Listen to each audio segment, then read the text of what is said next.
Good morning, you're watching World News and I'm your host, Klaudia Czerwińska.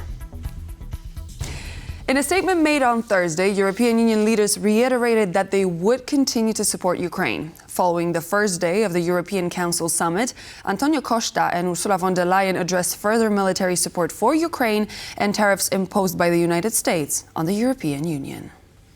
We decided in the conclusions to make the ramp up during the next 5 years in our own capabilities, but also to support Ukraine.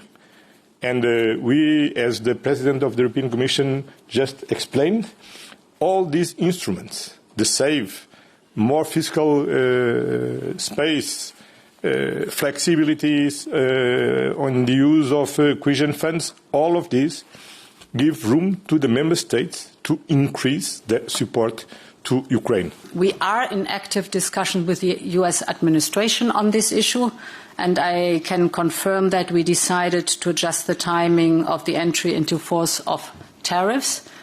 The impact of our response does not change. That's very important because it covers measures up to 26 billion euros. That is the equivalent to the $28 billion that the American potential tariffs would impact on us.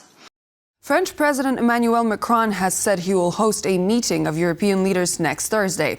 The goal of the meeting will be to discuss ways to expedite military support for Ukraine and drop plans to upgrade the Ukrainian military after a possible peace deal. Next Thursday, we will be holding a summit of the Coalition of the Willing in Paris, with President Zelensky attending. And we will be finalizing our work on short-term support for the Ukrainian army, on defending a sustainable and viable Ukrainian army model to prevent Russian invasions, and on security guarantees that European armies can provide. We are determined to achieve a solid and lasting peace, and so we have obviously supported the American-Ukrainian proposal for a 30-day ceasefire to allow such discussions to begin. And in this respect, Russia's very disappointing partial response, I hope, is only a momentary refusal. In any case, this approach confirms something we have been saying for several months, namely, that Russia does not sincerely want peace at this stage. Viktor Orbán has said he will not allow a common European position to be formed regarding the war in Ukraine. Speaking at the European Council summit in Brussels, Orbán went to say that peace can only be achieved by convincing Europe to support US President Donald Trump's efforts. We will not allow a common European position to be formed in which Hungary is involved and which is pro-war. Hungarian families have lost approximately €6,500 per household in the past 3 years due to the war, and I must put a stop to this. It must end. We cannot allow Hungarian families to continue suffering the economic consequences of the war. This can only be achieved by convincing Europe to support the efforts of the President of the United States for peace, rather than engaging in war adventures. Only then there will be peace. This is the debate that took place. We couldn't convince each other, and I vetoed the common position. The President of Ukraine also participated in this debate. I wouldn't say he did so in a friendly manner. The President of Ukraine seems to be suffering from a role confusion, acting as if he were already in the European Union, and therefore could afford a sharper tone, when in fact he cannot. He is an applicant who wants to join the European Union. Russian bombs and drones once again fell on Ukraine overnight. 3 people were wounded in the aftermath of an airstrike on Odessa and 6 more in Zaporizhia. The victims in Zaporizhia include a toddler. According to Ukrainian officials, Russian bombs completely destroyed 3 houses and damaged 3 more. Ukrainian Emergency Service rescued a dog from the rubble of one of the destroyed buildings shortly after the attack. Over in Odessa, a swarm of drones caused massive fires, including at a shopping center, several stores, and a residential high-rise building.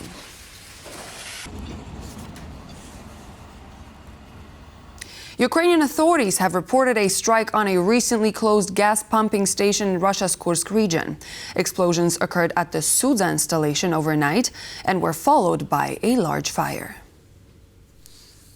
Footage has also emerged, allegedly showing the burning station after the attack. Russian sources claim the flames were visible from as far away as the border between Russia and Ukraine. Previously, the Suza station was used by Russian Gazprom to export gas through Ukraine into Europe. So far, Russia has not issued an official statement about the incident, but Russian media outlets have blamed Ukraine for the attack. The Suza station was the sole point through which Russian gas has passed through Ukraine and into Europe. It was operational until Ukraine declined to prolong the transit agreement in January of this year. Meanwhile, efforts are still underway to create a coalition of the willing to put European peacekeepers on the ground in Ukraine to enforce and monitor a potential ceasefire. That effort is being spearheaded in London, where on Thursday over 20 countries met to discuss putting together a stabilization force. And now the question remains, what role could Poland eventually play? Military leaders from more than 20 NATO countries met in London on Thursday for talks on military help for Ukraine. Britain and France are the moving forces behind this so-called coalition of the willing. And the reason? To prepare a response ahead of a potential ceasefire in Ukraine. We need to do the planning beforehand, not after the deal, which is why I'm pleased that we're able to get to this stage today. This coalition of the willing is to be formed within NATO, but will not include all NATO states, to avoid a potential veto from countries unwilling to contribute. The coalition's response to a ceasefire might even mean sending allied peacekeeping troops to Ukraine. Most potential coalition partners are yet to say a firm yes to this idea, but Britain has already hinted it could transfer its troops from NATO's eastern flank to Ukraine. Poland, however, has been stating for some time now that it will not have boots on the ground in Ukraine, and this stance was reiterated today by the Polish Minister of Foreign Affairs after the meeting with David Lammy, his British counterpart. We are going to take part in the operation, but not on the Ukrainian territory. But NATO countries neighboring Ukraine can contribute to peacekeeping in other ways. There are a number of ways that you can use those neighboring NATO countries as staging grounds, as basing camps for whatever stabilization force would then hypothetically operate in Ukraine. Since the outbreak of war, Poland has been a hub for Ukrainian aid. Warsaw has been providing logistic support, military training, as well as equipment deliveries and maintenance.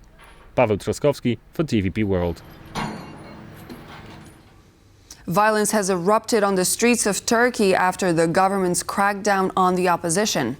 Water cannons, tear gas and dummy rounds were used against the protesters who took to the streets over what they call the undemocratic detention of Istanbul's mayor, Ekrem İmamoğlu, who's seen as the most prominent face of the Turkish opposition. Protests have broken out in several Turkish cities and thousands have taken to the streets. In some instances, the demonstrations escalated into violent clashes with the police, which used force to disperse the protesters. The unrest stems from the arrest of the Istanbul's mayor, who's seen as the main opposition to the country's sitting president, Recep Tayyip Erdogan. Ekrem İmamoğlu has been charged with aiding a terrorist group and corruption. The opposition sees it as a coup attempt and an effort to bar İmamoğlu from running in the next presidential elections.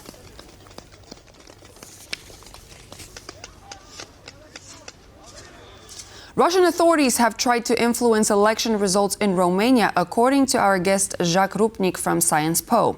He also said that scrapping elections is the wrong way to approach the problem.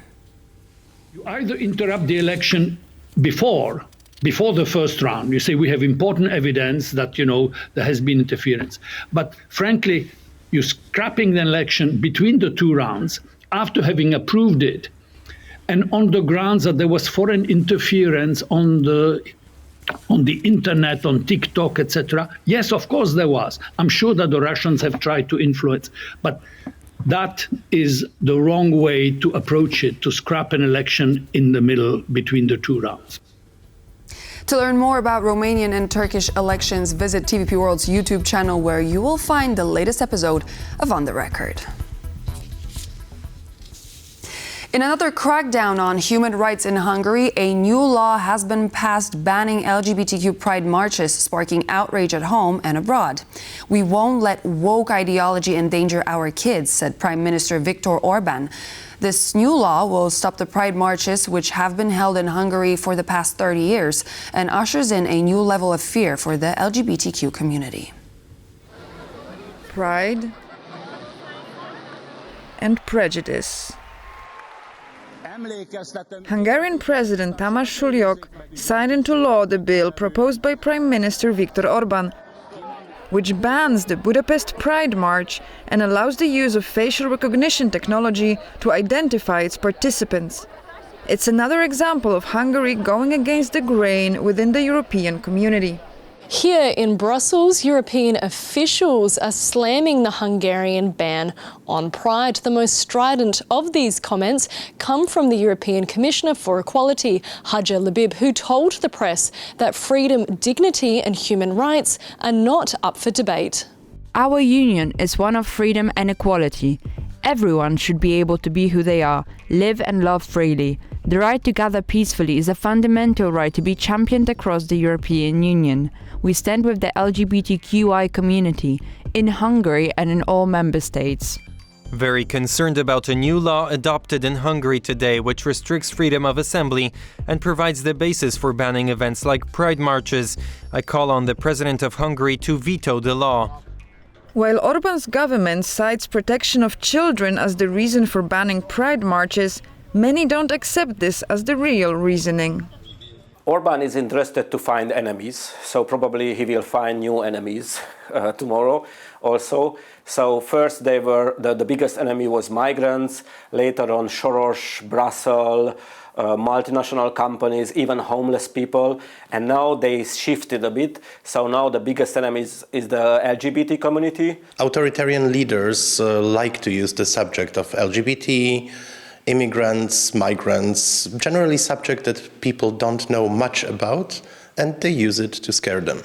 Hungary already had to face the EU's infringement procedure and defend itself in the European Court of Justice over a 2021 child protection law, which, according to the European Commission, discriminates against people on the basis of their sexual orientation and gender identity. Natalia Komarov for TVP World. According to the New York Times, on Friday, Elon Musk is supposedly going to receive access to top-secret plans the U.S. drew up in case of a war with China. The plan includes a list of targets along with means and methods to be used to strike them. According to the New York Times, the plan consists of some 30 slides showing how the United States will respond to an eventual conflict. The U.S. Department of Defense has released a statement welcoming the entrepreneur at the Pentagon. The announcement says Musk was invited by U.S. Secretary of Defense Pete Hegseth. Additionally, Defense Department spokesman Sean Parnell posted on social media calling Musk a patriot and saying the Pentagon is proud to host him. And I am too, and it's too early to say, but Donald Trump aims to eliminate the U.S. Department of Education. His remarks came as he signed an executive order on Thursday, leaving school policy almost entirely in the hands of state authorities and local boards. The future of the U.S. Department of Education is at stake. While signing the papers, the U.S. president said it was the first step to, quote, eliminate the department entirely. A complete shutdown of the whole department would require an act of the U.S. Congress, however. But for now, this move lacked the necessary support at the Assembly. Last week, major layoffs were announced for the department. In line with Trump's efforts, almost half of its employees are set to lose their jobs. The U.S. president's efforts to dismantle the Department of Education were already met with widespread disapproval. Russians would be making a mistake if they took Donald Trump for granted, said Polish Foreign Minister Radosław Sikorski in an interview with Sky News, assessing the dynamic of the Washington-Moscow peace negotiations. Sikorski also reminded the Kremlin that any lack of cooperation may be punished by the White House with more sanctions. If Putin captured the resources of Ukraine, both industrial and human, and the largest army on our side, namely the Ukrainian army, who knows what he might do? Invading further west would be mad, but invading Ukraine was not rational either. I think the Russians would make a mistake if they took Trump for granted. I think he's capable of changing his policy rather rapidly. If he decides that Putin is crossing him or being uncooperative, his people have said all along, including to me personally, that they could ramp up the sanctions. They could ramp up the support for Ukraine. I think Trump is giving Putin a chance to exit this disastrous war with face. But if Putin doesn't take this chance, I think Trump is capable of coming on strong. And so this marks the end of our news broadcast, but please do stay tuned. We have Anna Kalczynska coming up next with the first interview of the day.